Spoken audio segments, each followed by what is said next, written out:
Experience Jump זו חוויה שאף חברה שאני מכיר לא נותנת ללקוחות שלה. אפשרות להתנסות hands on גם מצד הלקוח, מצד העובד, גם מצד האדמין, מצד ה-IT, בכל המוצרים. אם זה מוצרי הניהול, האבטחה והזהות, מוצרי ה-Jump Pro, Connect, Protect. אספנו 12 אנשי IT מכל הארץ, מכל החברות שאנחנו עובדים איתם. אנחנו נותנים להם את האפשרות להתנסות ב-Experience Jump, לא בזמן שהם עסוקים בעבודות היום-יום, במשרד. אנחנו נותנים להם את ההזדמנות להגיע אלינו למשרדים. ליווי צמוד של אנשים שהם מנוסים בזה, Professional Services של Jump. אנחנו בעוד יום של ה-Pirate IT Branch Club שלנו, שמתכנס פה אחת לחודשיים-שלושה. יום מיוחד של hands on, אנשים פה ממש מתנסים בציוד. את ה-hands on הם עושים באמצעות שימוש במחשבי מקבוק חדשים, M4. איך שפותחים אותו מהקופסה, מגדירים אותו ב-ABM ומריצים עליו את כל התוכנות. טוב, אנחנו חברה שעובדת באופן אקסקלוסיבי רק עם מקים. בחרנו בגלל כל כך הרבה סיבות טובות, מבחינת אבטחה, נוחות, אמינות, שרידות. זה מכשירים שיכולים להישאר 3, 4, 5, 6 שנים אפילו לפעמים.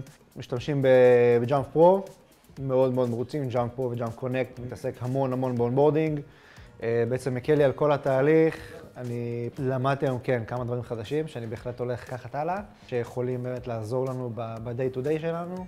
אני עובד עם WeDigit כבר כמה שנים עוד מהחברה הקודמת. by far האקספיריאנס הכי טוב שהיה לי, ויצא לי לעבוד עם כמה חברות. מבחינת שירות, מחירים, מבחינת הידע, מבחינת הכל בעצם. ב-WeDigit מאמינים בדברים שאני מאמין בהם באופן עצמי. איך שאני מחויב ללקוחות שלי, ל-end users, ככה אתם מחויבים אלינו. יש לי פה מישהו שאני יכול לדבר איתו לוקאלית. אני יכול פשוט לדבר עם הבן אדם ישירות, וזה הקשר הישיר לג'אמפ, לאפל. הארגון שלנו מתחלק בערך כ-60% Mac, 40% Windows, כאשר אני אחראי גם על זה וגם על זה. אני עובד לרוב עם Jump, עם המוצרים שלהם בעיקר.